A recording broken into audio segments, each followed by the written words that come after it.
I look at my hands and I don't recognize them. When did they get like this?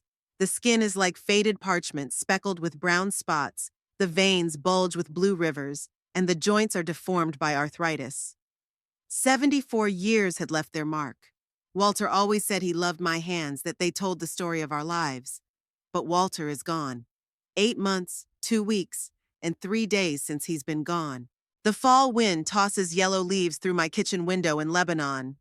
The town that became our home 46 years ago is now mine alone. Walter dreamed of moving to Florida when he retired. He wanted warm winters and walks on the beach. We even started saving for a little house by the ocean. But then the diagnosis, the chemo, the hospitals, and our savings turned into medical bills. I don't regret it, though. Every extra day with him was worth every penny. Virginia, you need to get out more. Agatha's voice pulled me out of my thoughts. You're stuck in this house like a hermit. Agatha Price has been my best friend for 40 years. We met when our kids were in the same grade. Her son Roger and my Colin became friends, and so did we. Now, as she sits at my kitchen table stirring tea with so much sugar that my teeth hurt just looking at it, I realize how lucky I am to still have her here. So many of our mutual acquaintances have already left. I'm going out, I object, even though we both know that's not true. To the store, to the drugstore, sometimes to the park. Once every 2 weeks doesn't count as going out. Agatha rolls her eyes. It's especially expressive because of the purple eyeshadow she's been wearing every day for the past 30 years. I have everything I need. You have this huge house that you're alone in now. She pauses, her voice softening. And the memories that are eating you up. I don't answer. What's there to say? She's right. The 3-story Victorian house that Walter and I bought when he got a promotion at his engineering firm seems immense now. The creaking floorboards, the rustles of the old heating system, the shadows in the long hallways, all the little things that used to make the house cozy are now intimidating. But I stubbornly stay here. It's the last place I feel Walter's presence. I've been thinking about having Nathan and Laurel move in with me, I say finally. Agatha freezes with the cup to her mouth. Her eyebrows rise so high they almost disappear under her bangs. Are you serious? Your grandson? The one who couldn't find time to come to his own grandfather's funeral? They had tickets to the Caribbean. I defend him automatically, even though I know how that sounds. Non-refundable. Oh my God, Virginia. Agatha sets the cup down with such force that the tea spills out onto the table. Do you hear yourself? Walter was like a father to that boy after everything that happened to Colin, and he chose the Caribbean. I'm rubbing my forehead. Headaches have been my constant companion since Walter died. The doctor says it's stress and loneliness. Prescribes some pills that I put in a drawer and don't take. I think pain is fair. It reminds me that I'm still alive. Nathan's out of work right now, I say quietly. Laurel works for some advertising company, but she doesn't make much money. They're renting an apartment, and it's hard on them. Would it be easier for you with 2 adults around your neck? Agatha shakes her head. Virginia, after Colin left, you and Walter did everything for Nathan. Paid for his college, helped with the down payment on his apartment, and where's his gratitude? He doesn't even call you. He called last week, I countered, feeling my cheeks burn. He asked how I was. Agatha looks at me with that peculiar expression I hate, a mixture of pity and disappointment, and asked for money? My fingers begin to fumble with the lace doily my mother used to embroider. Yeah, Nathan asked for money. Said he and Laurel couldn't pay their rent, that they might be evicted. I sent him $2,000 from my pension. Walter wouldn't approve. He always said I should teach my grandson responsibility, not indulge his spending habits.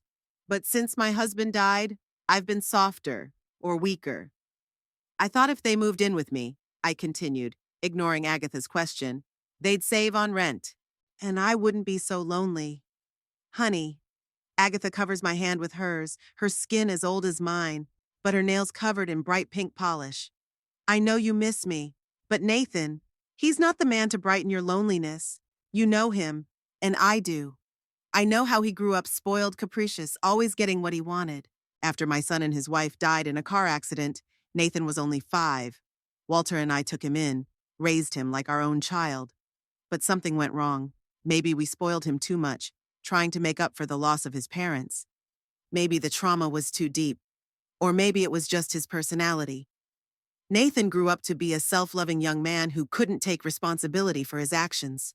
He can change, I say, even though I don't believe it. He's 31, it's time to grow up. People only change for the worse. Agatha takes another sip of her tea. Look, I don't want to spoil your mood, but think carefully before you invite them over. And if you do, make the terms clear. I'm nodding, but inside I've already made up my mind. Yesterday, Nathan called and told me that they're actually being evicted. I suggested they move in with me, and he said yes right away. I could hear the genuine gratitude in his voice. Or I wanted to think so. After Agatha leaves, I climb the creaky stairs to Walter and I's bedroom. The room looks untouched, his glasses still on the bedside table, the unread book with the bookmark on page 134. Sometimes I think if I don't change anything, he'll come back. Silly old woman. I open the closet where his shirts still hang. I need to make room for Nathan and Laurel's stuff. The thought makes me physically ache like I'm betraying Walter. But he would understand. He's always put family first. In the back of the closet, I find an old shoebox. It holds important documents, birth certificates, marriage license, Walter's will. After he died, I never had the energy to review them. But now, with new people coming into the house, I need to make sure everything's in order. The will is simple. Walter left everything to me. House, savings, insurance. I was going to leave everything to Nathan, our only close relative. But lately, the thought has been causing a vague uneasiness. I think back to the last conversation I had with Walter about the inheritance, a couple weeks before he died. He was already very weak, but his mind was still clear. Jeannie, he was the only one who called me that, short for Virginia. Be careful of Nathan. I've seen the way he looks at the house when he thinks no one can see him. What do you mean by that? I asked then. He doesn't look at it as the house he grew up in. It's like an asset. Walter coughed, and I brought a glass of water to his chapped lips. Promise me you'll be careful. I promised, not paying much attention to what he said. Walter was a bank engineer, dealing with numbers and finance all his life. He'd always been suspicious of people's motives when it came to money, but now going through the paperwork, I remember his warning. Maybe I should meet with a lawyer before Nathan and Laurel arrived, just to be sure. I put that thought on hold and continued to sort through my closet. That evening, the phone rings. It's Nathan, sounding excited. Grandma, we're packed. We can be there in a couple of days if you're ready. That soon? I'm surprised. I thought you still had time before eviction. A little pause. Well, why procrastinate? He laughs, but there's something fake about it. We're moving anyway, and this way we'll save money on this month's rent. Sure, I agree. Come on over, I'd be happy to. As I hang up the phone, I stare at the picture of Walter on the mantel, his serious face, his intelligent eyes behind his glasses. I hope I'm not making a mistake, I say to the picture. Of course, she doesn't answer, but for a moment I think Walter's expression becomes concerned. Just a play of light, I say to myself. Just a play of light and the imagination of a lonely old woman. The next day, I call the law firm that handled our affairs during Walter's lifetime. I make an appointment to see Mr. Quincy in a week. Then I walk around the house trying to see it through Nathan and Laurel's eyes. What would they think of the faded wallpaper and old furniture? The pictures that hang on the walls? The collection of porcelain figurines I've collected all my life? It's an old people's house, I realize suddenly. And a strange feeling comes over me. A mixture of shame and protective instinct. I want them to respect this house, its history, its soul. But does Nathan respect it? Or does he only see it as an asset, as Walter warned? That evening, I pull Walter's engagement ring from the jewelry box on my dressing table. A simple gold ring with our wedding date engraved inside. My thumb slides over the smooth surface, and for a moment I think it still holds the warmth of his hand. I'll be discreet, I promise him. I won't let anyone take advantage of me. At night, I dream of Walter. We are young, walking along the shore of the lake where we honeymooned. He smiles at me, but he doesn't come close. I reach out to him, but the distance between us doesn't close. Watch out, Jeannie, he says, and his voice sounds like rustling leaves. He's coming for the house, behind everything we've built. I wake up in a cold sweat. my heart pounding like crazy. The clock reads 3 in the morning. Outside the window, the wind races the fallen leaves across the yard, and their rustle is like someone's footsteps. I can't sleep until morning, listening to the sounds of the old house and wondering what tomorrow will bring. Nathan and Laurel arrive at noon sharp. Their car, a used sedan, is packed with boxes and bags. I stand on the porch and watch them unload their stuff. Nathan is tall, like his grandfather, but his facial features remind me of my son Colin.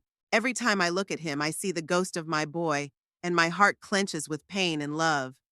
Laurel is petite, with platinum-colored dyed hair and a sharp fox-like face. They've been married for 3 years, but they have no children. Grandma? Nathan hugs me, and for a moment I feel a prick of suspicion. He's never been particularly affectionate.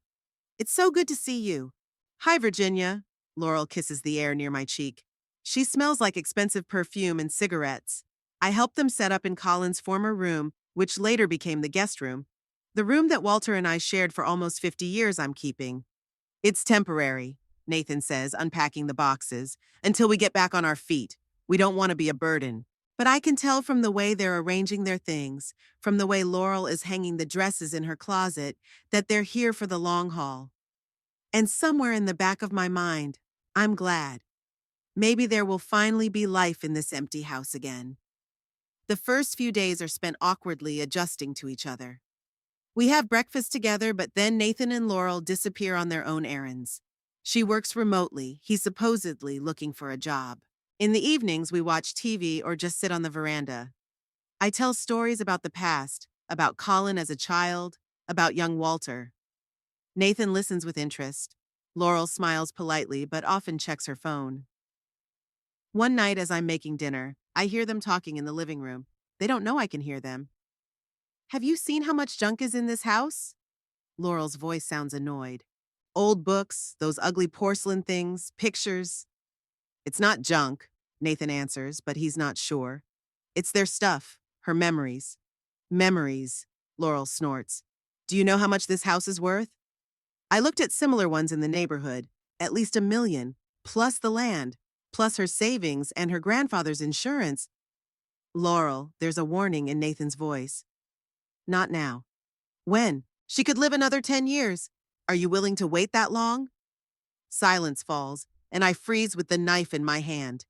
The carrots I've sliced seem to mock my naivete with an orange smile. We need to go with the plan, Nathan finally says so quietly I can barely hear him. First we gain trust, then talk about the will. Maybe offer to move her into a nursing home where she'll be taken care of.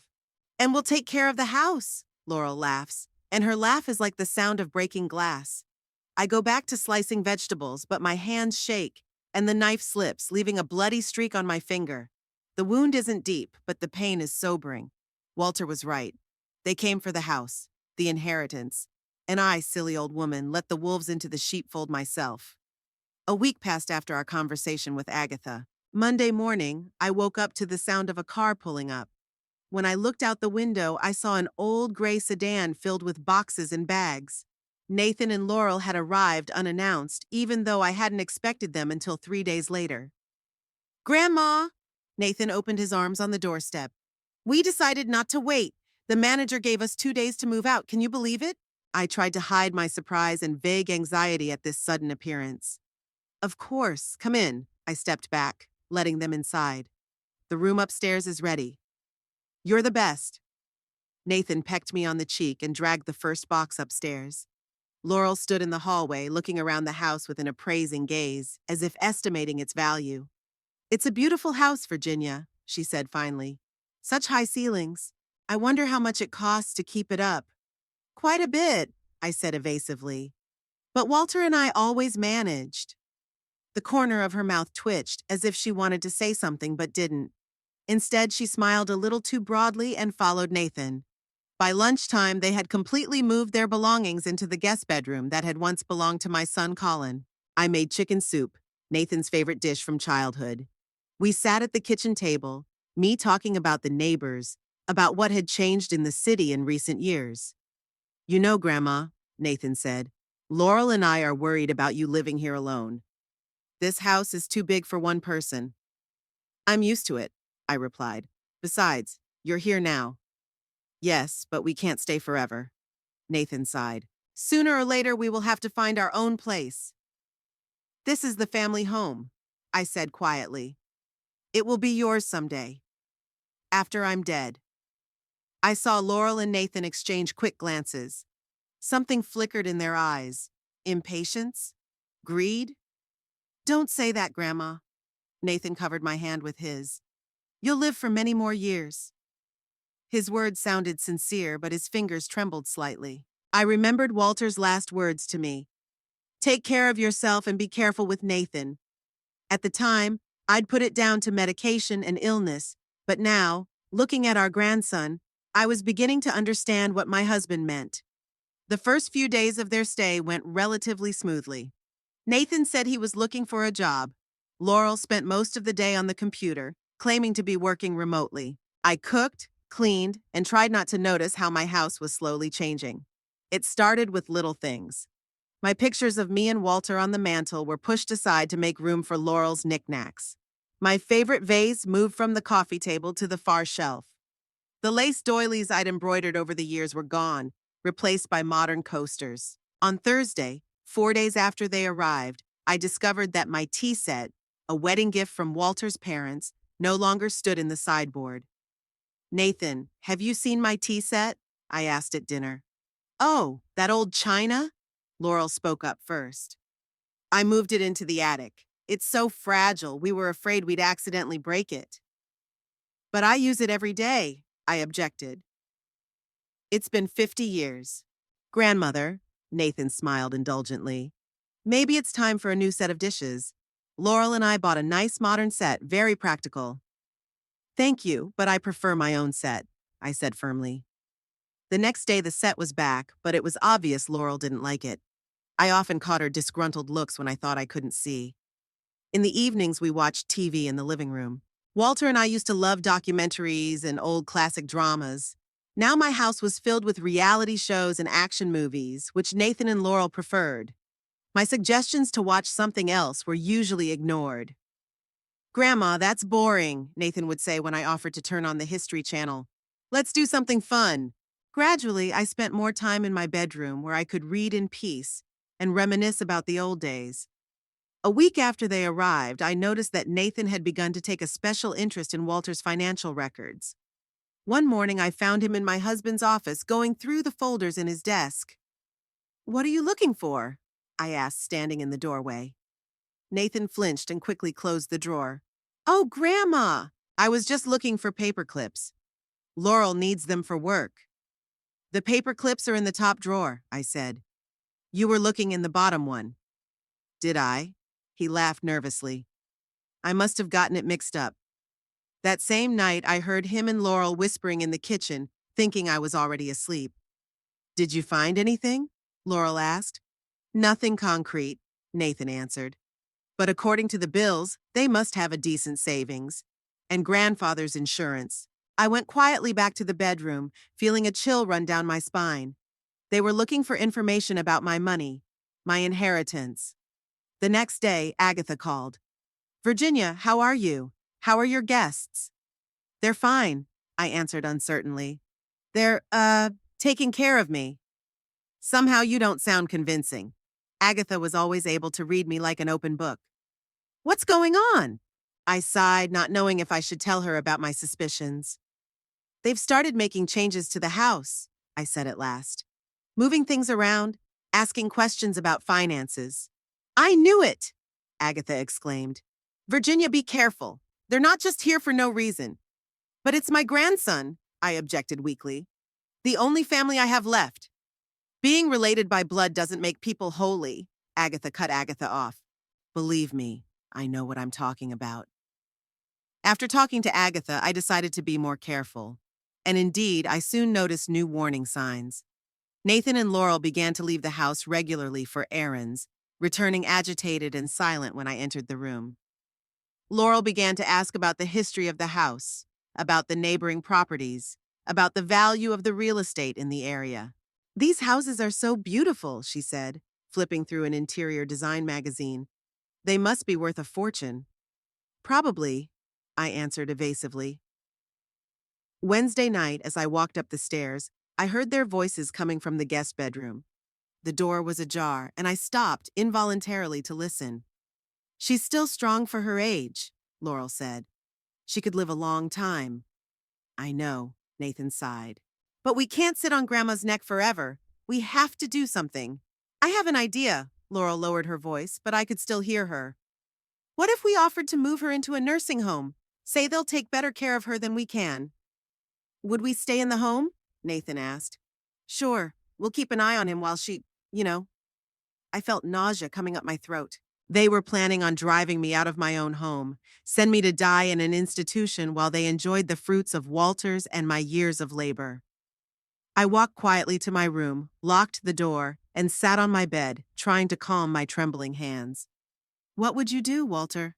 I mentally asked. Walter had always been a practical man. He would gather the facts, think through the situation, and act decisively. The next morning, Nathan came down for breakfast with a wide smile. "Grandma, I have a great idea," he announced as he poured himself a cup of coffee. "Laurel and I thought it might be hard for you to keep up with such a big house." I silently buttered my toast, already knowing where he was going with this. "There are wonderful senior communities," Nathan continued, not noticing my silence. "With medical care, social activities, new friends your age." "Are you talking about a nursing home?" I interrupted him. "Well, they're called retirement communities now," Nathan corrected me. "That's not what they used to be."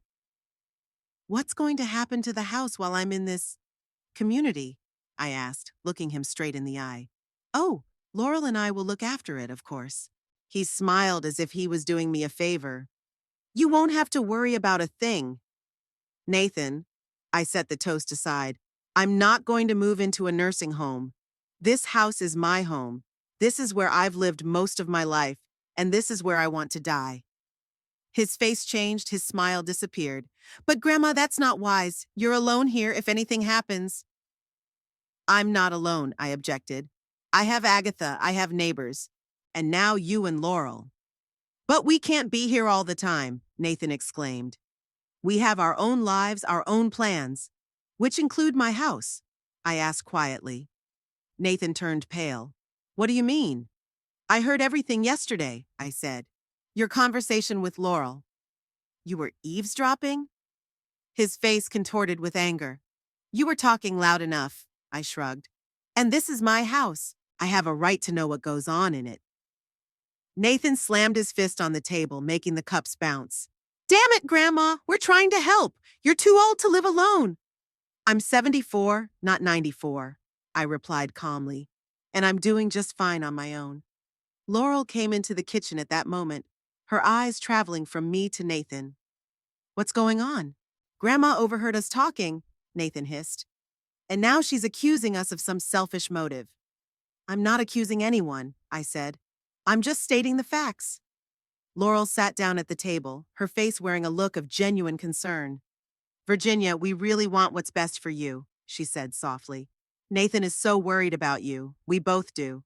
"If you really care about me," I replied, "then respect my wishes. I want to stay in my house." "But what happens when—" Nathan began. "When I die?" I finished for him. "The house will pass to you in your will, but I'm not going to die yet." There was a heavy silence. I saw Nathan and Laurel exchange looks of disappointment and annoyance. "Okay, Grandma," Nathan finally said, "if that's what you decide. But at least let us help you around the house. We could do repairs, cooking, cleaning." "Sure," I agreed. "As long as you are here, I would be happy to help you in any way I can." That was the end of the conversation, but the tension remained. I felt that this was just the beginning, that they would not give up so easily. In the evening, I called Agatha and told her what had happened. "You did well to stand your ground," she said. "But be careful. They might get more persistent." "What do you mean?" "I had a cousin," Agatha began. "Her children gradually convinced her that she was losing her memory, that she couldn't look after herself. Eventually, she signed a power of attorney and they handled all her property. Sold the house right out from under her nose." A chill ran down my spine. "Do you think Nathan would do that?" "I don't know," Agatha answered honestly. But I've seen how money changes people, especially when it comes to inheritance. After talking to Agatha, I went upstairs to my bedroom and took a small box out of my dresser. In it was my engagement ring, a simple gold band with a tiny diamond. I slipped it on my finger. It was too loose for my gaunt fingers, but I could still feel the warmth of that symbol of our love. Walter, I whispered, looking at our wedding photo. What am I going to do? The next few days passed in a tense truce. Nathan and Laurel were emphatically polite, helping around the house, asking if I needed anything. But I noticed how they whispered when they thought I couldn't hear, how they fell silent when I entered the room. One day I found Nathan in my bedroom. He was standing by the dresser holding my jewelry box. What are you doing? I asked from the doorway. He flinched and quickly closed the jewelry box. Grandma, yeah, I was looking for aspirin. I had a headache. The aspirin is in the bathroom, I said, in the medicine cabinet. It is? He laughed unnaturally. I must have gotten it mixed up. He walked past me without making eye contact. I walked over to the dresser and opened the box. Everything was there, including my wedding ring. But the very fact that Nathan was going through my things made me feel vulnerable. Sunday night at dinner, Laurel said casually, Virginia, I've been meaning to ask you for a long time. You have a will, right? I slowly put down my fork. Yes, of course I do. And it's all drawn up? She continued. All the legal formalities? Laurel, Nathan began cautiously. What? She shrugged. I'm just worried. I'm just worried that something might be mishandled and then there'll be a problem. There's nothing wrong with my will, I said firmly. Walter was always looking after the legal side of our affairs. But Walter's gone, Laurel reminded me gently. Maybe we should review the documents. Nathan could help. He has a lawyer friend. I looked at Nathan. He was obviously uncomfortable, but he didn't mind. Thank you for your concern, I said. But I already have an appointment with our family lawyer. Mr. Quincy has been handling our affairs for 30 years. Really? Nathan raised his eyebrows. When's the appointment? Wednesday, I answered, watching their reactions. I wanted to make sure everything was in order. I didn't mention that the meeting had been scheduled before they arrived, and that now I had new questions for Mr. Quincy. That night, I heard them whispering again in the guest room. She's going to the lawyer, Nathan said. What if she changes her will? Why would she? Laurel objected. She doesn't have anyone but you. There are charitable organizations, Nathan replied. Or that friend of hers, Agatha. I don't trust that old woman. We have to move faster, Laurel said with determination. If we don't get the house, the whole plan will fall apart. I know, Nathan sighed. I'll figure something out. I went quietly back to my room, my heart pounding with fear and anger. They didn't just want my house. They had some kind of plan that hinged on getting my property. And judging by their tone, they were willing to do a lot for it. Monday morning, I called Mr. Quincy and asked to reschedule. Fortunately, he had an opening on Tuesday. I'd like to discuss the changes to the will, I said, and a few other important matters. Of course, Mrs. Brooke, he replied.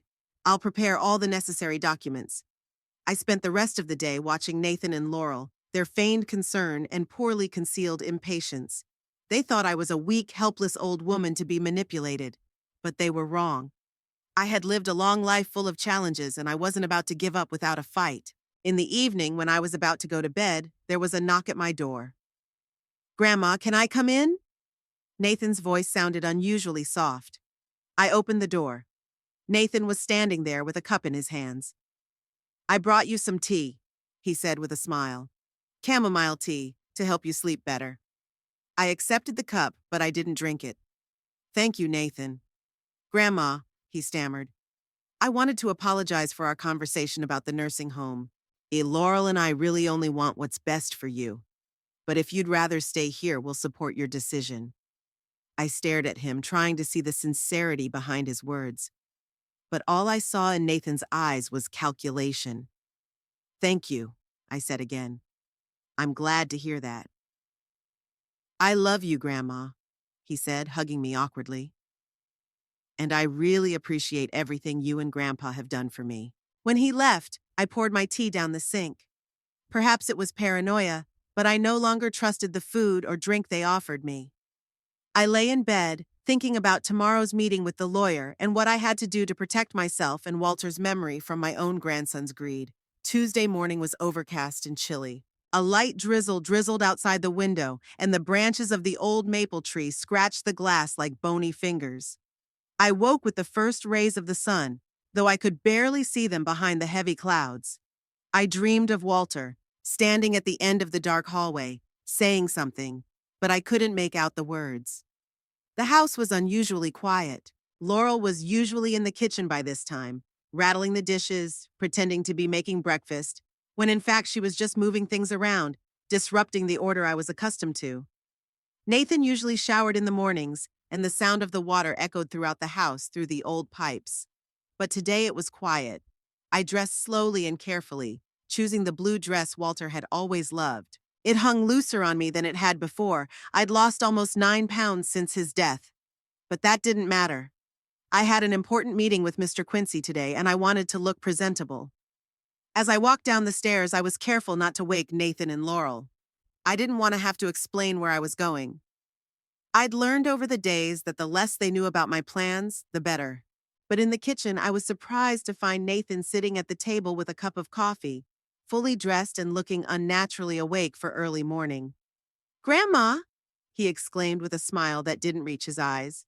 "You're early today, and so dressed up." "Good morning, Nathan," I replied calmly. "I have business in town today." "Business?" His eyebrows rose. "What kind of business?" "Personal," I said, pouring myself a cup of tea. I noticed he was watching my movements carefully. "Do you need a ride? It's raining outside." "Thanks, but I called a cab," I lied. I was actually going to walk to the bus stop. Mr. Quincy's office was only 15 minutes away. Nathan took a sip of coffee. "I thought we were going to spend the day together." Laurel wanted to make something special for dinner. "I'll be there for dinner," I assured him. It wouldn't take long. He looked at me appraisingly, like he was trying to read my mind. "Speaking of business," Nathan began casually, "I wanted to talk to you about something important." I tensed, expecting another conversation about the nursing home or the will. "Laurel found a great investment opportunity," he continued. "A small startup with a lot of potential. But we need seed money. And you want me to give you the money," I finished for him. "It's not just a handout, Grandma," Nathan hastened to assure me. "It's an investment. You'll be part owner of the business. In a year or two, it will pay for itself 3, maybe even 4 times over." I took a sip of tea to hide my smile. Walter always said that if someone promises to triple your money, run as far away from him as possible. "How much do you need?" I asked. Nathan perked up, sensing that I was interested. "Not that much. 50,000 to start." I almost choked on my tea. $50,000. Almost all of my savings after paying for Walter's treatment. "That's a lot of money, Nathan." "But it's worth it." He stepped forward. "Look, you've got that money just sitting in your account, barely earning any interest. And we could—" "I don't have that kind of money," I interrupted him. There wasn't much left after Walter's illness. Nathan's face stretched, but he quickly pulled himself together. "What about Grandpa's insurance? Or his retirement savings?" "The insurance went to pay off the medical bills," I said. "And the pension barely covers the house and my meager needs." That wasn't entirely true. I still had some savings, but I wasn't about to give them to Nathan and Laurel's questionable investments. "No way," Nathan frowned. Grandpa had always been so prudent. "Cancer is expensive," I answered quietly, "even with insurance." There was a look of disappointment on Nathan's face. He was obviously looking for easy money. I wondered if this startup was real, or if they were just trying to scam me out of money. At that moment, Laurel appeared in the kitchen, dressed in a silk robe that looked inappropriately expensive for someone who was supposedly struggling financially. "Oh, Virginia," she smiled. "You look so elegant today. Going somewhere?" "Grandma has business in town," Nathan answered for me. His voice sounded tense. "What kind of business?" Laurel poured herself a cup of coffee and sat down next to Nathan. "Personal," I repeated. They looked at each other, and I saw Laurel nod slightly, as if they were exchanging secret signals. "By the way," Laurel took a sip of her coffee, "I noticed that you stopped wearing your wedding ring." I glanced involuntarily at my left hand. Indeed, after Walter's death, I had taken the ring off. It had gotten too loose and kept slipping off. I had kept it in a small velvet box in my bedside table. It's too big now, I replied. You could make it smaller, Laurel suggested. Or wear it on a chain. It's such a beautiful family heirloom. I looked at her suspiciously.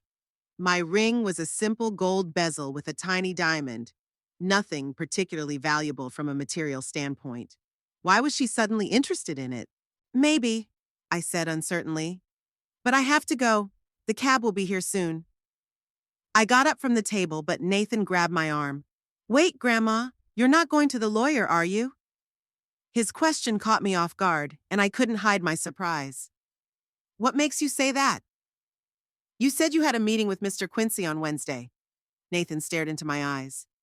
Today was Tuesday, I mentally cursed. Indeed, I'd mentioned the meeting, but I hadn't said I'd rescheduled it. I got the call yesterday and rescheduled it for today, I said. Mr. Quincy had a change of plans. I see. Nathan let go of my hand slowly. What are you going to discuss with him? It's confidential, Nathan, I answered firmly. Between me and my lawyer. Laurel walked over and stood next to Nathan, forming a sort of barrier between me and the door. Virginia, she began in a soft, almost maternal tone. We're worried about you. You've been making some strange decisions lately. Maybe we should postpone this meeting until we can talk things over. Strange decisions? I repeated. Like what? Well, Laurel faltered, you're getting suspicious. Yesterday you spilled the tea that Nathan brought. We've seen you hiding the food we're cooking. Is that a sign of paranoia? I finished it for her. Are you saying I'm out of my mind? No one's saying you're losing your mind, Grandma, Nathan interjected. But since Grandpa died, you've changed. More distracted, more forgetful. I looked at them both. So this was the game they were playing. They wanted to convince me or others that I was losing my mind. I'm in perfect health, I said, standing up straight. And I'm not going to let you manipulate me.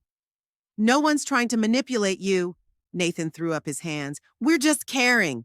Caring is when you visit your dying grandfather, not when you go to the Caribbean, I said quietly but firmly. Caring is when you call more than once a month and not just to ask for money. Nathan turned pale, then red with anger. That's not fair. We had paid tickets. And now you have what? I asked. A paid plan to take over my house? What? Nathan looked shocked. You're out of your mind. Nathan, Laurel said warningly. No, really. He turned to her. She's accusing us of some conspiracy, spying on us, not trusting her own family. It's not normal. I've heard you talking, I said calmly. About how you want to put me in a nursing home, about how you plan to get the house and my money. It's not nice to eavesdrop, Grandma, Nathan said with a wry grin, especially when you misunderstand what you're hearing. I understand perfectly well, I countered. And I'm not going to a nursing home. And I'm not going to give you the house or the money. Laurel put her hand on Nathan's shoulder as if to hold him back. Virginia, we never asked you to give us the house, she said with false sincerity in her voice. We only wanted to help with its upkeep. I'm old, but I'm not stupid, I replied. And now I'm late for a meeting with a lawyer. Please let me pass. They reluctantly gave way and I headed for the door. But Nathan suddenly grabbed my arm. Wait, he said. We need to know what you're going to do. You're not going to change the will, are you? I pulled my hand away. It's none of your business, Nathan. None of my business? His voice went up an octave. I'm your only relative. Of course it's my business. Nathan, calm down. Laurel tried to intervene, but he waved her away. No, I want to know. Are you going to disinherit me? I remained silent, and my silence seemed to make him even angrier. Answer me, he demanded. I don't have to answer to you, I said. It's my money and my house. I can use it as I see fit. Grandfather wanted me to have it, Nathan was almost shouting. He always said everything would be mine. Walter never said that, I objected. He always said that you had to earn your inheritance through hard work and respect. Liar. Nathan slammed his fist on the table. You're just jealous that I'm young and you're going to die. Nathan! Laurel tried to pull him away. You're only making things worse. But Nathan wouldn't listen. His face was contorted with rage, his eyes burning with an unhealthy glint. You know what? I'm sick of pretending. He spat. I'm sick of pretending to be a caring grandchild. You're just a selfish old woman clinging to the past. I took a step back, shocked by the force of his fury. If that's all you think, I said quietly, then maybe you should leave my house. Leave. Nathan laughed, and it was cold and cruel. No, grandmother, we're not going anywhere. We're staying here until we get what's owed to us. At that moment, my gaze fell on my left hand. On my ring finger was my wedding ring. The ring Walter had put on my finger 53 years ago with a vow to love and protect me for the rest of my life. Nathan followed my gaze and noticed the ring. Oh, so there it is, he said with a wry smile. Remember, Laurel, you asked about it? It's my ring, I said, instinctively covering my left hand with my right. Technically, it's a family heirloom, Nathan said.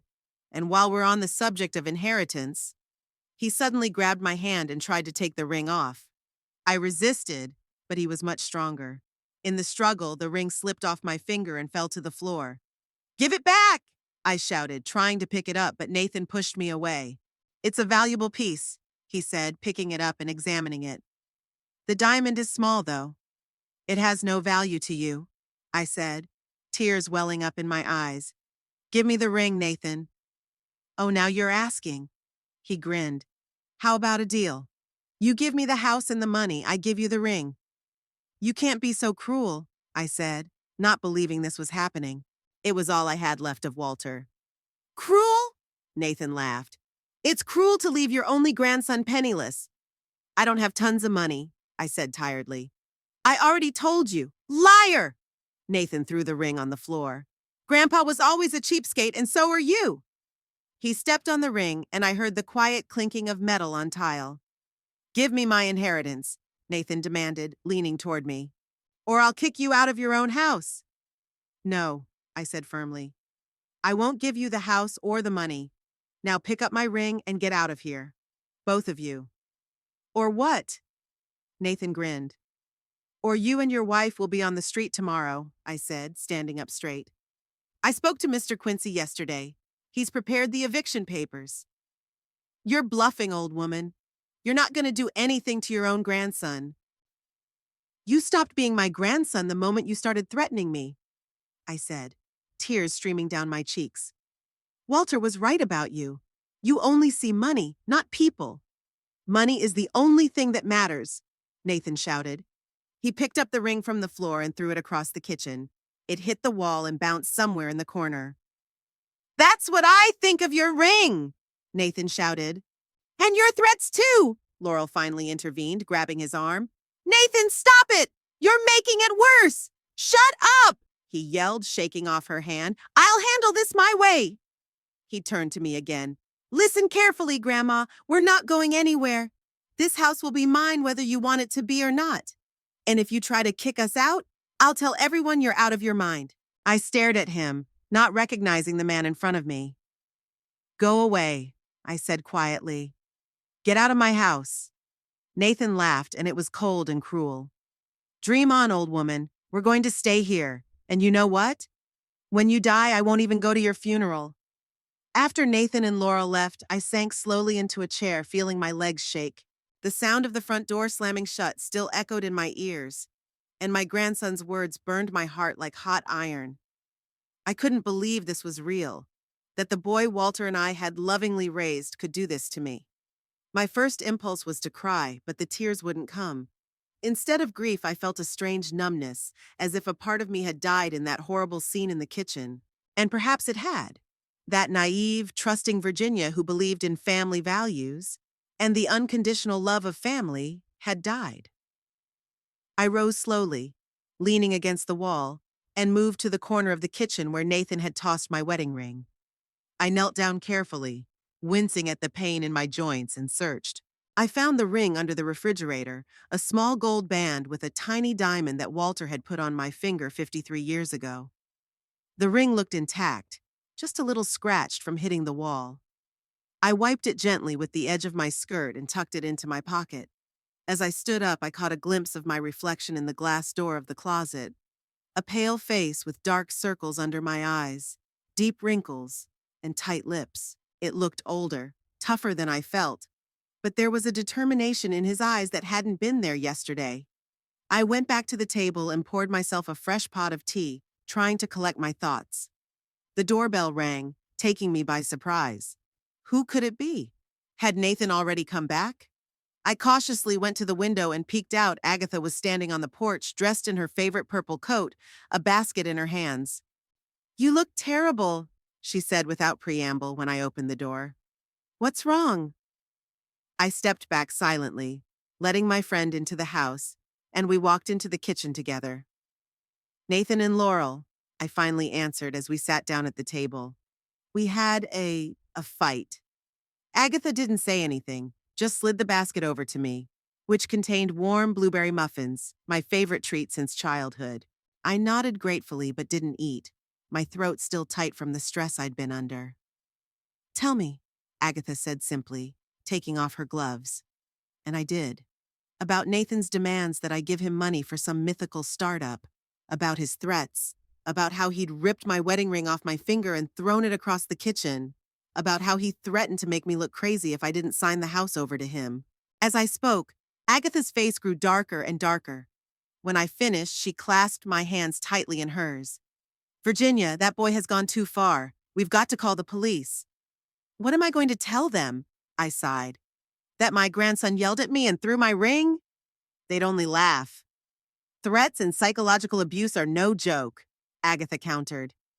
"Especially when you're talking about an elderly person." I shook my head. "No, the police can't help you now. But maybe they don't need to." I straightened up suddenly, feeling my head clear. "I have another plan." Agatha raised her painted eyebrows in surprise. "A plan? What plan?" I stood up and headed for the stairs. "Come on, I'll show you." We went up to the second floor past the guest bedroom where Nathan and Laurel were staying and into Walter's office. The room looked exactly as it had when he was alive. A neat desk, bookshelves, an old leather chair. I walked over to the portrait of Walter hanging on the wall and carefully removed it, opening a small safe. "You never said you had a safe," Agatha marveled. "Walter and I preferred to keep some things private," I answered, entering the combination. "For our own safety." The safe opened with a quiet click, and I pulled out a thick file folder and a small box. "After Nathan didn't show up for Walter's funeral, Mr. Quincy and I made some preparatory work," I said, laying the papers out on the table. "Walter always said to prepare for the worst and hope for the best." Agatha watched me go through the papers with curiosity. "What are these papers?" "The new will," I answered. "Powers of attorney, house orders. Nothing revolutionary, but it gives me some protection." I opened the first document, entitled Will. Contrary to what Nathan thinks, the house doesn't automatically go to him when I die. Walter had made a will so that I would have full rights to the property, and it would be left up to me to manage it as I see fit. "And who will you leave it to?" Agatha asked. "That remains to be decided." I turned the page. "But that's more important now. Mr. Quincy has helped me to draw up some additional documents which will come into force in the event of certain circumstances." "What circumstances?" Agatha leaned closer. "For example, if my relative takes an undue interest in my property or threatens my well-being," I pointed to a clause in the document. "In that case, the defense of bad faith clause would be activated." Agatha whistled. "That sounds serious. What does that give you?" "The right to immediately evict anyone who poses a threat to the owner," I explained. "No lengthy legal proceedings. Plus the ability to ban that person from coming near the house or the owner in the future." "How did you manage to pull that off?" Agatha marveled. "It's not standard procedure." "Mr. Quincy has connections in legal circles," I smiled. "He's worked with our family for over 30 years and he knows his way around bureaucracy." I set the paperwork aside and opened the box. Inside were 4 small devices that looked like smoke detectors. "What are these?" Agatha took one of them. "Cameras," I answered. "Mr. Quincy recommended installing them when I told him about my concerns about Nathan. He said the evidence might be useful if the case went to trial." "And did you install it?" Agatha looked impressed. 3 of them. I nodded. One in the kitchen, one in the living room, one in the hallway. They're motion activated and record video with sound. "Virginia Brooks." Agatha shook her head respectfully. And I thought I knew you. Who would have thought you'd be so thoughtful? Life has taught me, I sighed. After Colin and his wife died, Walter and I swore we'd always be prepared for the worst. Though I admit, I didn't think I'd have to use those measures against my own grandson. I've organized the paperwork back into a folder. Now I need to contact Mr. Quincy immediately. Today's incident falls under the terms we discussed. I can drive you, Agatha offered. My car is right outside the house. I nodded gratefully. Just give me a few minutes. I need to check the security tapes and pack my things. While Agatha waited downstairs, I turned on the laptop Walter had bought me shortly before he died and logged into a special program related to surveillance cameras. Technology had never been my strong suit, but Mr. Quincy had insisted I learn how to use the system. To my relief, the morning scene was recorded in great detail, from the moment Nathan started demanding money to the moment he threw my ring across the kitchen. The sound was clear, and all the threats could be heard clearly. I copied the recordings onto a flash drive that Mr. Quincy had given me for that very purpose. Then I crossed to the bedroom and opened the closet. Behind a row of dresses, in the very back, was a small suitcase I'd packed a month ago, after a particularly unpleasant phone conversation with Nathan. It contained everything I needed in case I had to leave the house in a hurry: a change of clothes, toiletries, medication, pictures of Walter, and important documents. Walter always said to have a fallback plan. "You never know when you'll have to leave urgently, Jeannie," he repeated. At the time, I thought he was being overprotective. Now I'm grateful for his foresight. I added the flash drive and the folder from the safe to my suitcase, then closed it and went downstairs where Agatha was waiting. "Are you sure you want to leave?" she asked, looking at the suitcase. "It's your house." "Temporarily," I answered. "Just until Nathan's situation is resolved. I don't feel safe here after what happened." Agatha nodded understandingly and took my suitcase. We left the house, I locked the door carefully, and we headed for her old blue Ford. "Where to first?" Agatha asked, starting the engine. "To Mr. Quincy's?" I nodded, looking at the house through the back window as we drove away.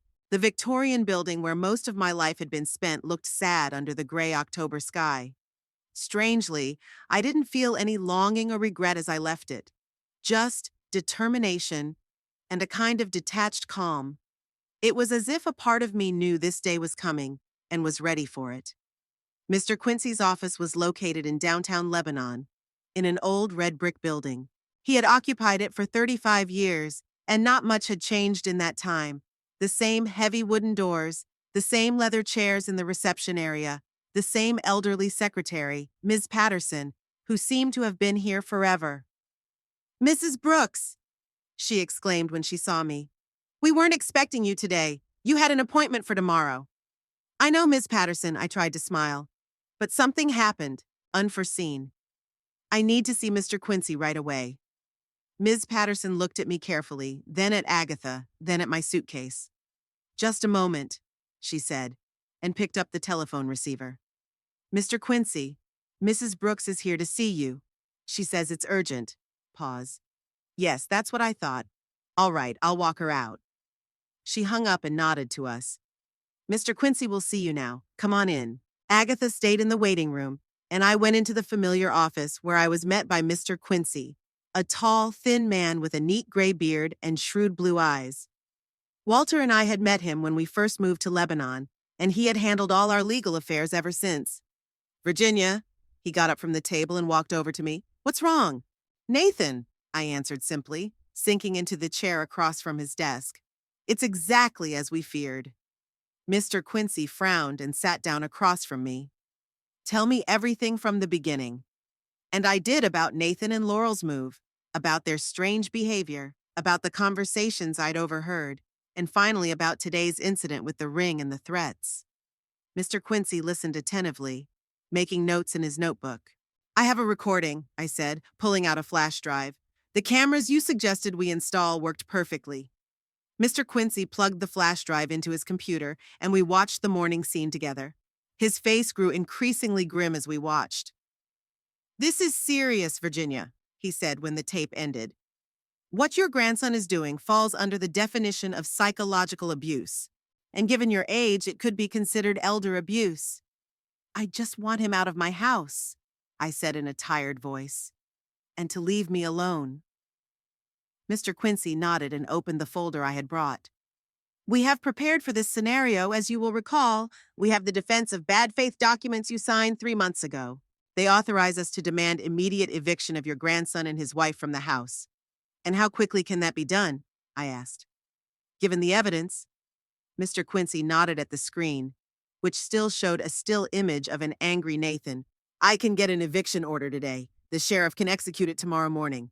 That fast? I was surprised. In cases involving a threat to an elderly person's safety, the court acts quickly, Mr. Quincy explained. Besides, I have a good relationship with Judge Henderson. He will consider our motion out of turn. He hesitated a moment, then asked in a softer tone, Are you sure you want to do this, Virginia? Evicting your own grandson is a big step. I thought for a moment. Images flashed before my eyes, the little Nathan smiling his toothless smile, the teenage Nathan getting his diploma, the Nathan who hadn't come to Walter's funeral, and finally today's Nathan, face contorted with rage, throwing my wedding ring. Yes, I answered firmly. I'm sure. That man is no longer my grandson, not the one I knew and loved. Mr. Quincy nodded and began filling out some forms. There is one more question, he said. Where will you live while all this is resolved? It's not safe to go back to the house now. She can stay with me, came the voice of Agatha, who appeared to have entered the office. I'm sorry to intrude, but Miss Patterson said I could join you. Mr. Quincy nodded. That's a good idea. It's best that you're not alone, Virginia, at least not for the first while. I nodded in agreement. The thought of going back to an empty house, where Nathan and Laurel might still be, made me uneasy. How long would the whole process take? I asked. The eviction could take place as early as tomorrow, Mr. Quincy replied. But the full legal settlement will take longer. We'll have to issue a formal restraining order, possibly amend your will. I want to disinherit Nathan, I said firmly. Completely. Mr. Quincy raised his eyebrows. Are you sure? It's a big decision. Absolutely sure, I nodded. That young man doesn't deserve a dime of the money Walter and I have made in our lives. And to whom do you want to leave your estate? Mr. Quincy asked. Do you have any other relatives? I shook my head. No, but I'll think about it. Maybe some kind of senior citizens fund or an educational institution. You have time to decide, said Mr. Quincy. For now, let's focus on your safety and Nathan's eviction. We spent the next hour filling out paperwork and discussing a plan of action. Mr. Quincy called Judge Henderson and arranged for an emergency hearing on our motion. He then contacted the sheriff's office to alert them of a possible eviction the next day. I will accompany the sheriff as he enforces the injunction, Mr. Quincy said. And I suggest you be there, Virginia. This is your home, and it is important that you demonstrate your right to it. I nodded, though the thought of the coming scene gave me mixed feelings. On the one hand, I was terrified of Nathan's possible reaction. On the other, I felt oddly satisfied that I was regaining control of my life. One more thing, Mr. Quincy said when we were finished with the paperwork. I would advise you to change the locks on the house after you move out, and perhaps install additional security cameras. Your grandson may try to come back. Do you think he's capable of violence? I asked, feeling a prick of fear. I don't want to scare you, Mr. Quincy said carefully. But a man who throws your wedding ring and threatens to make you look crazy is capable of a lot of things. It's best to be reassured. I sighed and nodded. The idea that my own grandson could pose a physical threat to me seemed absurd, but after this morning I wasn't sure about anything anymore. I'll take care of it, Agatha said, putting a hand on my shoulder. I know a locksmith who can change the locks tomorrow, and I know a good company that installs security systems. Mr. Quincy nodded approvingly. Good. And one more recommendation. Don't communicate with Nathan directly. All communications must go through me or through official channels.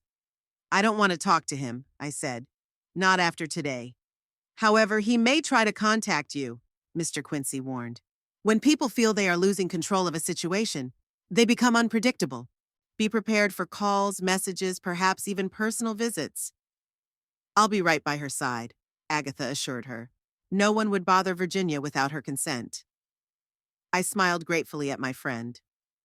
Agatha had proved her loyalty many times over the years, but her support meant more to me now than ever. When all the papers were signed and the plan of action agreed upon, Agatha and I left Mr. Quincy's office. He promised to call as soon as he received the eviction order and arranged to meet us at my house tomorrow morning. "How are you feeling?" Agatha asked when we got into the car. I thought for a moment. "Strange," I said at last. "It's like it's not happening to me, but to someone else. And at the same time, I feel relieved. Like I've shed a heavy weight I didn't even realize I was carrying." Agatha nodded understandingly. "You let him use you for too long. It was time to end it." We drove to Agatha's house, a small but cozy bungalow on the outskirts of Lebanon. On the way, I stared out the window, watching the familiar streets and buildings whiz by. The city where I had lived most of my life suddenly seemed foreign and unfamiliar. Or maybe it was me who had changed in those few hours. Agatha's house smelled of cinnamon and coffee. She showed me to a guest room where I could sit and offered me tea. "Make yourself at home," she said. "I'll make dinner." I unpacked my suitcase, took out Walter's picture, and put it on the bedside table. "What would you say now?" I asked quietly, looking at the familiar face. "Would you approve of my actions?" In his eyes, even in the photograph, I saw the same gentleness and wisdom I'd always appreciated. Walter was never a cruel or vindictive man, but he always stood for justice. "Do what you have to do and be what you will," he often said. Those words echoed in my head now, giving me strength. I pulled my wedding ring out of my pocket and slipped it on my finger. It was still too big, but that didn't matter now. What mattered was that it was back with me, as was the memory of the man who had given it to me with the promise of eternal love. It was going to be a busy day ahead. Eviction, legal formalities, maybe even a confrontation with Nathan. But for the first time in a long time, I felt like I was doing exactly what I had to do. And that confidence made me feel better. Wednesday morning was unexpectedly clear and sunny, as if nature itself had decided to support me on this crucial day. I woke up early in Agatha's guest room, feeling strangely calm. Something had changed in me during the night, fear and resentment giving way to determination. I had to protect what Walter and I owned, what we'd spent a lifetime building. Agatha was already in the kitchen making breakfast. She was always an early bird, and today she seemed to be up even earlier than usual. "Good morning." She smiled when she saw me. "How did you sleep in your new place?" "Surprisingly well," I admitted, taking a cup of coffee. It was like a weight had been lifted off my shoulders.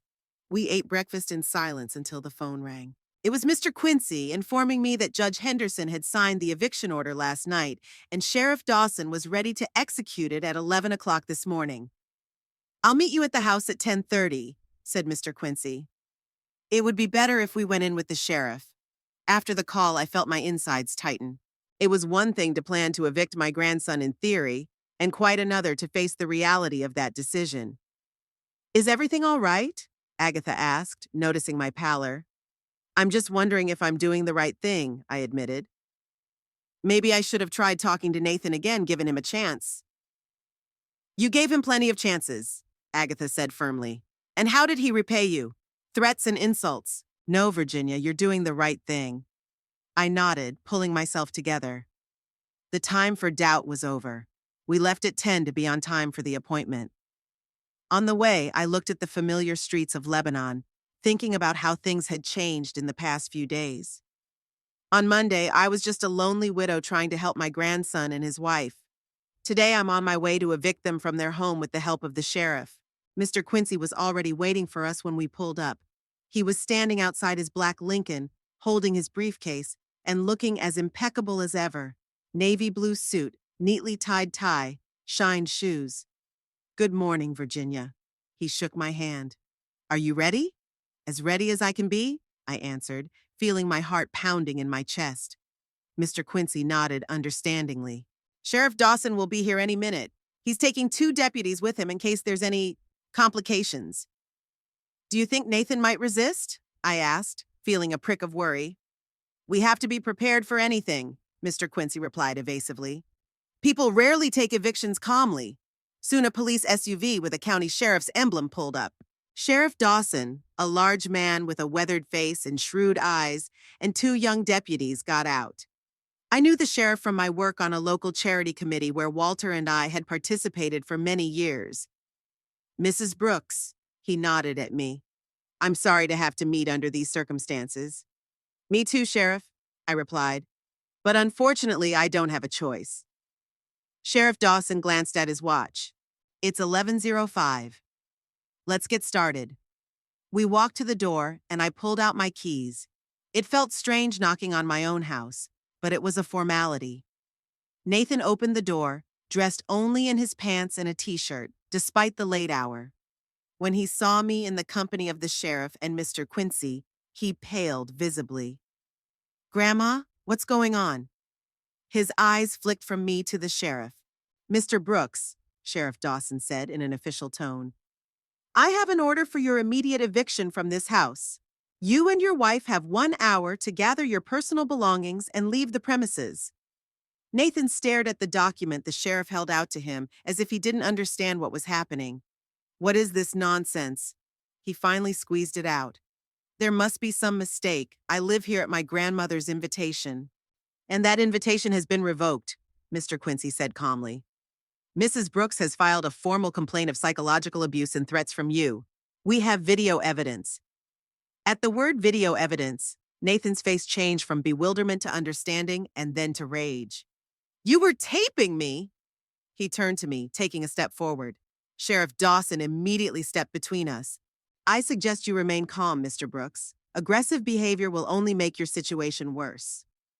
Laurel appeared in the hallway, draped in a silk robe, a look of utter incomprehension on her face. "What's going on?" she asked, glancing from me to the sheriff. "Your mother-in-law has decided to put us out on the street," Nathan hissed. "She installed hidden cameras and recorded us." Laurel turned pale. "Cameras? What cameras?" "In the kitchen, living room, and hallway," I answered, feeling strangely satisfied by the look of shock on her face. "I installed them after you started talking about sending me to a nursing home and taking my house." "You can't do that to us!" Laurel exclaimed, her voice shaking with indignation. "We have no other place to live!" "That's not my problem," I replied, repeating the words Nathan had once said to me. "You're adults. Get a job. Earn money for a place to live." Nathan looked like he was ready to lunge at me, but the presence of the sheriff and his deputies held him back. "The clock is ticking, Mr. Brooks," Sheriff Dawson said. "I suggest you start packing." "I'm not going anywhere," shouted Nathan. "This is my home. Grandpa always said it would be mine." "That's a lie," Mr. Quincy said calmly. "I have with me a copy of Mr. Walter Brooks' last will and testament. It clearly states that the entire estate goes to his wife, Virginia Brooks, with full power to dispose of it as she sees fit." "Grandpa couldn't have written that," Nathan persisted. "It's a forgery." "The will is duly certified and registered in court," Mr. Quincy said coldly. "You can challenge it if you want to waste time and money on a case that is obviously a loser." Nathan looked from me to Mr. Quincy as if he couldn't believe what was happening. "After all I've done for you?" he finally said, turning to me.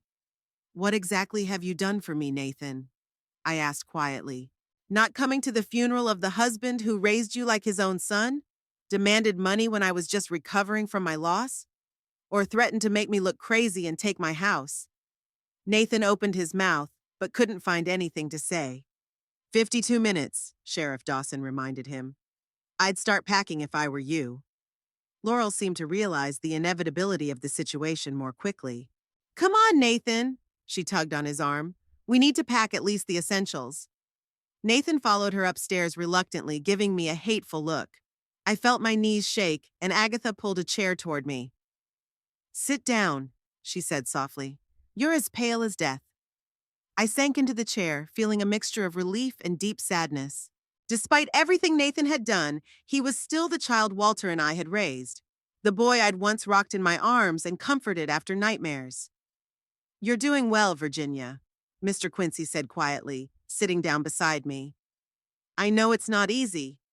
I nodded, not trusting my voice. The sounds of hurried packing came from upstairs. The slamming of closet doors, the sound of drawers being pulled out, the muffled voices of Nathan and Laurel arguing. What's going to happen next? I asked Mr. Quincy. After they leave, we'll change the locks and check the house, he answered. Then I'll file a restraining order so your grandson can't come near you or the house. Do you think that's necessary? Mr. Quincy exchanged glances with Sheriff Dawson. Given the level of aggression he's shown, I think it's a reasonable precaution, the sheriff said. People are capable of doing rash things when they are angry. 40 minutes later, Nathan and Laurel came downstairs laden with bags and suitcases. Laurel looked scared and confused. Nathan looked grim and determined. This isn't over, Grandma, he said, looking me straight in the eye. You're going to regret this. Is that a threat, Mr. Brooks? Sheriff Dawson asked, stepping forward. Nathan looked away. Just a statement of fact. I'm recording this conversation, the sheriff warned, and I remind you that any threats against your grandmother may have legal consequences. Nathan pressed his lips together but said nothing more. He and Laurel carried their things out to the car parked in the driveway. It was obvious that they hadn't taken everything. The house must still have most of their possessions. What about the rest of our stuff? Laurel asked when the trunk of their sedan was stuffed to the brim. You can take the rest of your possessions within 30 days, Mr. Quincy said, but only in the presence of a lawman and by prior arrangement. Laurel nodded, avoiding my eyes. Come on, Nathan, she said. We need to find a place to stay. Nathan gave me one last look, a mixture of fury, resentment, and, surprisingly, a childlike incomprehension, as if he still couldn't realize that I was really evicting him. Goodbye, Grandma, he said with a bitter chuckle. I hope you enjoy living in this big, empty house, alone. With those words, he got into the car. Laurel followed, and soon they were gone, leaving behind a cloud of exhaust. I stared after them, feeling strangely empty. This wasn't how I'd imagined our last meeting. In the back of my mind, I still hoped that Nathan would realize his wrong, apologize, and we could make things right. But it seemed like the bridges had been burned for good. Are you all right? Mr. Quincy asked as Nathan's car turned the corner. Yes, I answered, though I really felt wrecked. It just took me a while to realize it all. Sheriff Dawson and his deputies stayed behind to check the house and make sure Nathan hadn't left any surprises. Meanwhile, the locksmith Agatha had called in to change the locks arrived. There's something else we need to discuss, Virginia, Mr. Quincy said when we were relatively alone in the living room. Your will. I nodded, realizing it was necessary. I want to disinherit Nathan completely, I said firmly. He won't get the house or the money. Nothing. That's your right, Mr. Quincy agreed. But we need to decide to whom you want to leave your property, I wondered. I had no other close relatives. Friends my age were unlikely to outlive me by a long shot. Leave everything to Agatha? But she had her own children and grandchildren who would get her property. Perhaps some kind of charitable foundation, Mr. Quincy suggested. There are many organizations that help orphans, the elderly, the homeless. At that moment, something clicked in my head. Orphans, like Nathan after his parents died. Walter and I did everything we could to make sure he didn't feel abandoned, and still something went wrong. I want to leave everything to the Bereaved Children's Fund, I said, like Nathan used to be. Mr. Quincy nodded. That's an honorable decision. I can recommend a few trustworthy foundations that specialize in that area. But on one condition, I added. I want the house to be used as a support center for these children. A place where they can get help, advice. Just talk to someone who understands their pain. That's an excellent idea, Mr. Quincy smiled. We can put it in the will as a prerequisite for inheritance. I felt the weight on my heart recede a little. Maybe something good would come out of this whole sad story. Maybe the house that had witnessed so many happy and bitter moments would be a place of healing for other children who had lost their parents. The locksmith finished changing the locks and handed me new keys, 3 sets as I had requested. One for me, one for Agatha, and one for Mr. Quincy in case of emergency. All the locks have been changed, Mrs. Brooks, he said. These new ones are tamper-proof, much more secure than the old ones. I thanked him and paid. Then Agatha, Mr. Quincy, and I walked around the house, checking to make sure everything was in order. To my surprise, Nathan and Laurel hadn't made a mess like I'd feared. The room they'd been living in had been left in relative order, albeit with obvious signs of a hasty departure: open drawers, scattered hangers, a hair clip forgotten on the table. There was no noticeable damage to the rest of the house either. My collections of china and antique books remained untouched. Even the pictures on the mantel, including the ones of Nathan as a child and Walter, were still in place. "Everything looks normal," Mr. Quincy said, finishing his inspection. "But I still recommend that you check any valuables and documents." I nodded and headed for Walter's office, where the safe was still behind the portrait. To my relief, it wasn't open, the combination only Walter and I knew. "Where are the cameras?" Agatha asked, looking around. "Are they still here?" I pointed to the small devices disguised as smoke detectors. Mr. Quincy recommended a good specialist. "They're practically invisible." "Good work," Agatha said. "Let's hope they won't be needed again." By noon, all the formalities were completed. Sheriff Dawson and his deputies left, assuring me that they'd be patrolling the neighborhood more often than usual in the coming days. Mr. Quincy stayed behind to discuss the details of the new will. "We can finalize it as early as next week," he said. "In the meantime, I'll prepare the preliminary documents." "Thank you for everything," I said sincerely. "I couldn't have done it without your help." "You're stronger than you think, Virginia." Mr. Quincy smiled warmly. "You always have been. Walter would be very proud of you today." After Mr. Quincy left, Agatha and I were alone in the house. I felt a strange mixture of emotions: relief that it was over, sadness at the final separation from my grandson, and some new, unfamiliar sense of freedom and control over my own life. "What now?" Agatha asked me as we sat having a cup of tea in the kitchen. I wondered. For the first time in a long time, I didn't have to worry about what Nathan would say or think. I could make up my own mind about my life. "I think we need to clean up first," I said, looking around the kitchen, which looked foreign after Nathan and Laurel had been there. "Get the house back to the way it had been under Walter." "And then?" Agatha looked at me carefully. "Then," I smiled, feeling something new inside, not quite joy, but definitely hope. "Then I will live, Agatha. Just live as I want to live, not as others expect me to live." We talked into the evening, reminiscing about the past and making plans for the future. I decided that Agatha would stay with me tonight. I didn't want to be alone the first night after all these events. When it got dark, we went up to the second floor. As we passed the room where Nathan and Laurel lived, I stopped with my hand on the doorknob. "Do you want to come in?" Agatha asked softly. I shook my head. "No, not tonight. Maybe tomorrow." In my bedroom, I opened the bedside table and pulled out the velvet box containing the engagement ring. It was still too big for my finger, but I put it on anyway. "We did it, Walter," I whispered, looking at our wedding picture. "Protected our home, our lives." I didn't know what tomorrow would bring, but for the first time in a long time, I felt like I could face it with my head held high. Not as a victim of circumstance, but as the master of my own destiny. It had been 3 weeks since Nathan and Laurel had left my house. 3 weeks that changed my entire life. I was slowly regaining not only my physical space, but also the mental balance I had lost after Walter's death. Thursday morning began, as usual, with a cup of strong tea.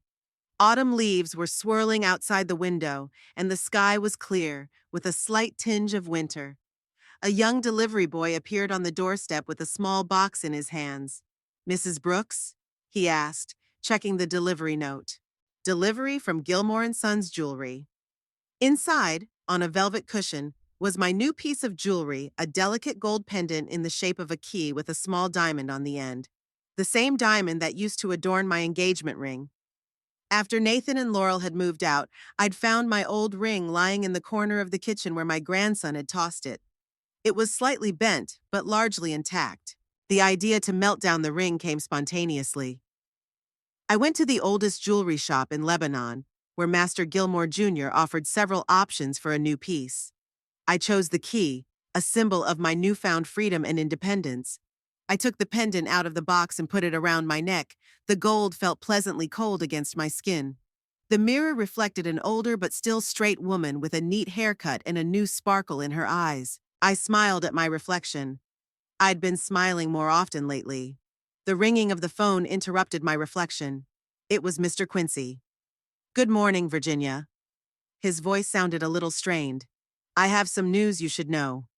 Nathan has filed a lawsuit challenging your right to evict him from the house. He claims that you were acting under the influence of a temporary mental breakdown due to the grief of losing your husband." I took a deep breath, trying to calm down. Somehow this news didn't come as a surprise to me.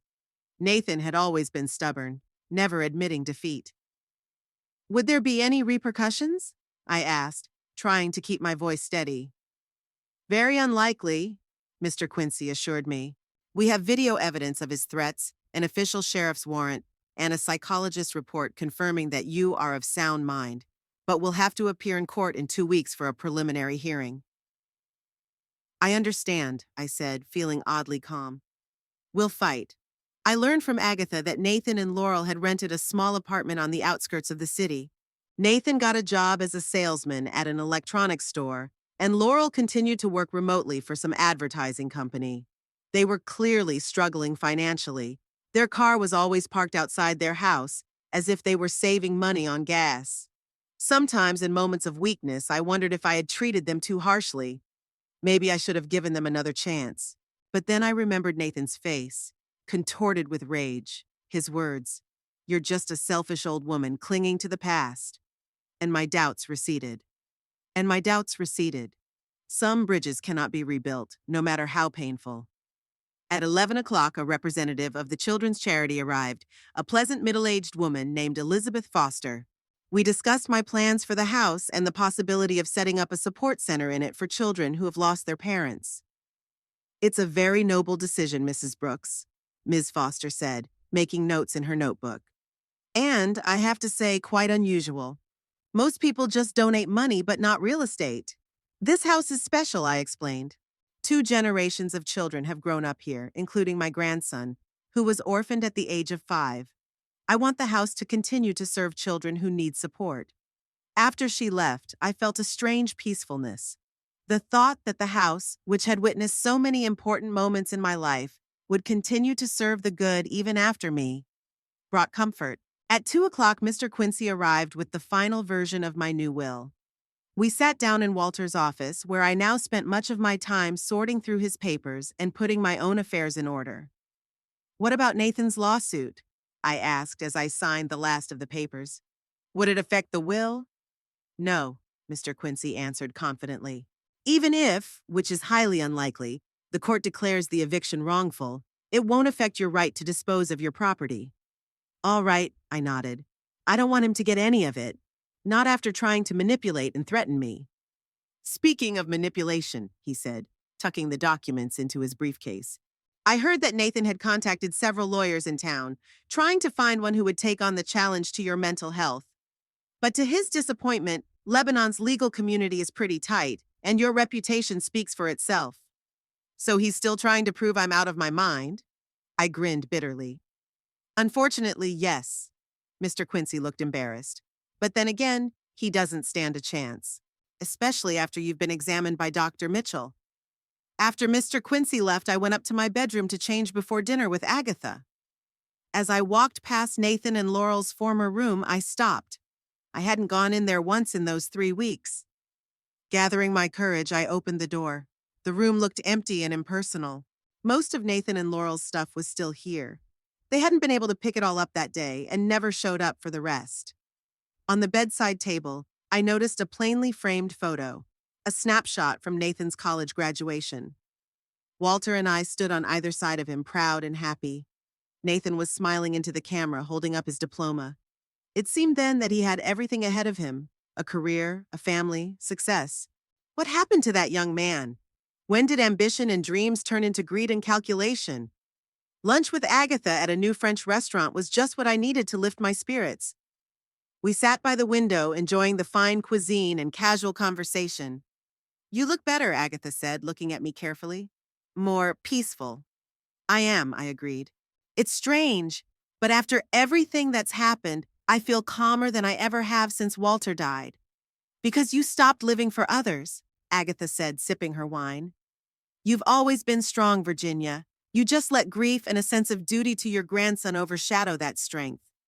I touched the new pendant around my neck thoughtfully.